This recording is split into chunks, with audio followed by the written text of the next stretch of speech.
Gustavo, nesses anos todos, qual foi o caso mais comovente que você poderia citar para nós? Você separou alguns casos aí, como me disse. Você, naturalmente, não sei se você terá uma ordem, mas se a minha pergunta, se você não quer começar pelo mais comovente, você poderia começar por um outro que você prefere. Eu faço a pergunta do mais comovente, mas se você quiser trocar a ordem aí, pode trocar, fique à vontade. Não, olha, meu amigo, conduza como preferir. Eu costumo dizer que cada caso nos toca em ângulos da alma específicos. E então, a depender do momento em que estamos vivendo, das nossas necessidades, dos nossos dramas, determinados casos, né, circunstâncias vão trazer mais comoções. Então, quando nós falamos de casos comoventes, eu gostaria de trazer um que talvez seja de grande interesse para a comunidade que se interessa pela relação com os espíritos, dado a um processo pandêmico em que o movimento espírita está muito enganjado em trabalhar para diminuir, que é o autoextermínio, o suicídio. Então, eu escolhi um dentre, infelizmente, dezenas de casos de suicidas que se manifestaram, mas um em especial, porque é o de uma jovem que cometeu um autoextermínio aqui na nossa cidade, e nós tivemos a oportunidade de acolhê-la em uma reunião mediúnica. E desde já, aqueles que não estão, digamos assim, mais familiarizados com a prática mediúnica, também temos um grande objetivo aqui, sabe, Orson, que é desmistificar o que acontece em uma sessão mediúnica. Porque as pessoas muitas vezes imaginam que é necessário todo um aparato, toda uma série de ritualísticas para que os espíritos se manifestem. E, em suma, o que Kardec nos ensina em O Livro dos Médiuns, que o recolhimento é aquilo que mais importa para que tenhamos as reuniões instrutivas, que é o que consta no capítulo 29 do Livro dos Médiuns. Então, todos esses casos que nós vamos narrar a partir de agora aconteceram em uma casa espírita e uma sessão mediúnica da casa espírita, em que, basicamente, determinados indivíduos que já passaram por um estudo prévio se assentam ao redor de uma mesa ou não, porque não necessariamente precisa haver uma mesa, os espíritos independem da mesa, está bem? A mesa é para que a psicografia aconteça, é para o médium, não é para o espírito. Então, indivíduos se assentam em posições confortáveis e é feita uma prece e aguardamos, como dizia o querido Chico, o telefone tocar, porque toca é de lá para cá. E então nos colocamos em recolhimento e em prece. Então, esse caso em especial, e por isso entendo que ele é o mais comovente nesse aspecto, até mesmo porque, infelizmente, ontem recebemos uma mensagem de uma mãe desesperada, porque a filha muito jovem, de 13 anos de idade, tentou o autoextermínio. E a gente percebe, a cada semana nós temos recebido na Casa Espírita casos como esse, de autoflagelo, de tentativa de autoextermínio. E para aquele que tenta o autoextermínio, ouvir do que cometeu o autoextermínio, o que acontece, talvez seja o melhor incentivo para perseverar e lutar contra as dificuldades da vida material.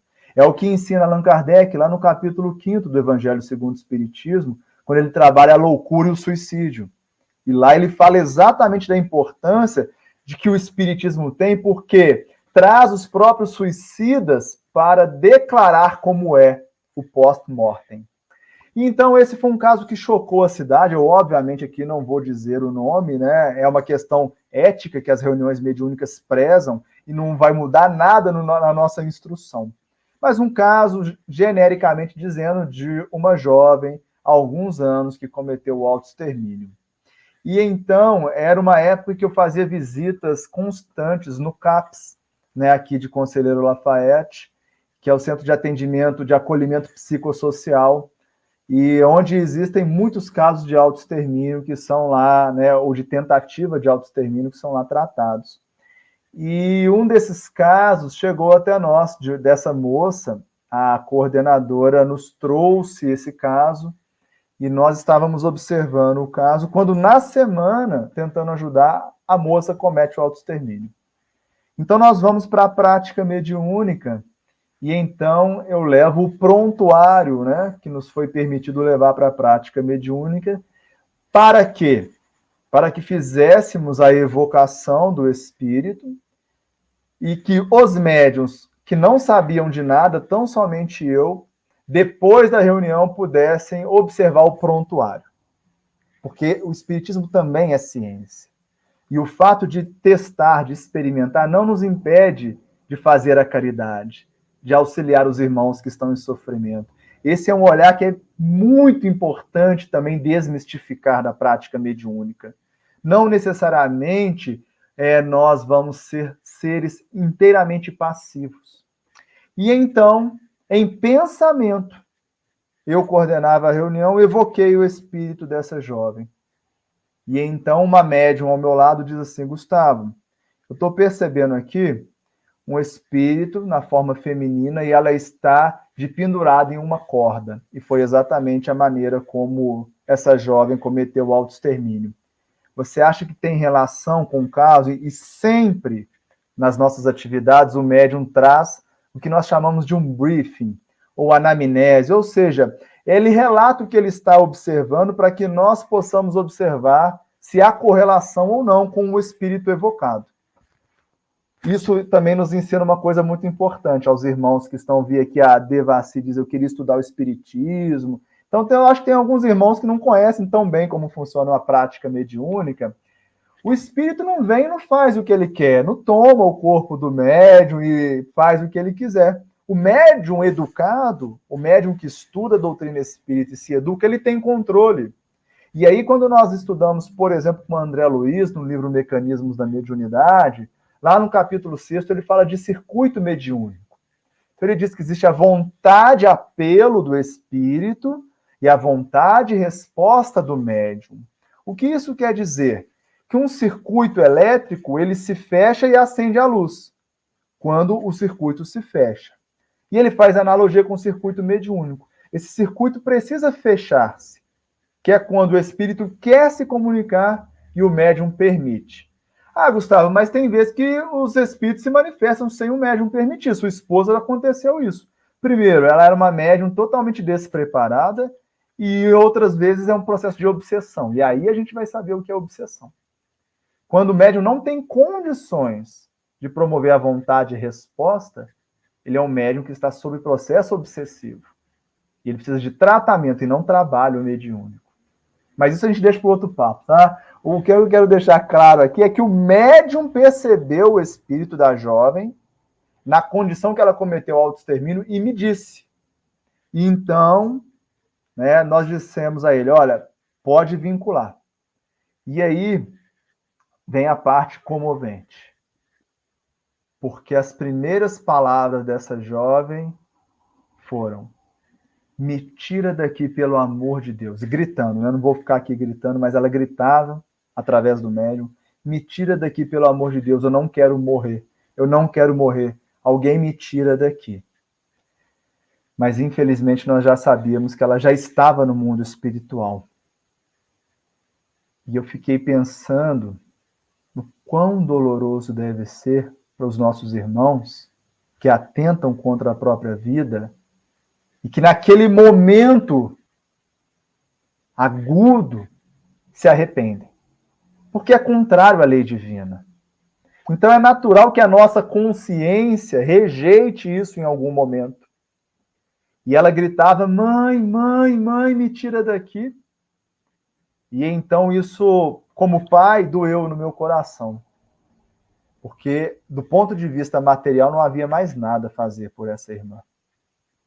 Mas, graças a Deus, a mediunidade nos deu a condição de auxiliá-la, de primeiro retirar a corda, de depois fazê-la perceber o que já tinha acontecido, que foi um choque, porque ela viu o seu corpo no chão. E então ela entra num choque, mas depois, através da prece, ela é acalmada e é induzida à sonoterapia. Então, esse caso, Orson e demais amigos, eu entendo ele como muito comovente, porque mostra a realidade que Kardec já nos ensina lá no Evangelho segundo o Espiritismo, nesse mesmo item. Que uma só coisa aguarda o suicida, que é o arrependimento e a frustração. Então, essa jovem que foi atendida em outras sessões, ela ficou em tratamento na casa, ela começava a perceber o quê? Sua mãe em depressão e também com desejos de autoextermínio. E aí a gente começa a entender que o suicídio não é um ato, mas ele é um processo. E quando nós vamos observar os efeitos do suicídio, o que eu posso afirmar é que nós vamos criar forças para superar as dificuldades que se apresentam em nossas vidas. E quando a gente vê jovens, e é tão comum, jovens com pensamentos suicidas, eu fico com Kardec. Quando toda a humanidade for espírita, deixará de haver suicídio consciente.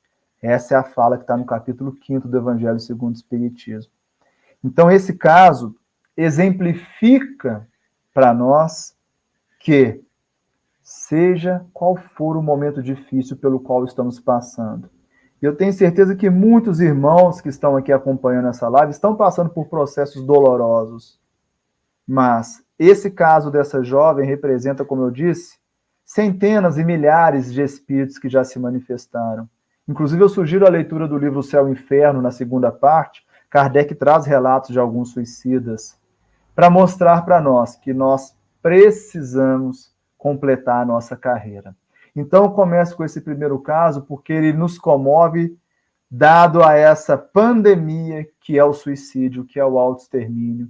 E ao contrário do que muita gente entende, não é só em setembro, quando temos a campanha de Setembro Amarelo, que nós devemos combater essa pandemia, mas é diuturnamente, porque a cada 40 segundos, um indivíduo na Terra comete suicídio. E a cada 3 segundos, um indivíduo tenta o suicídio. Esse caso exemplifica essa multidão de indivíduos que passam por processos mais ou menos dolorosos no mundo espiritual.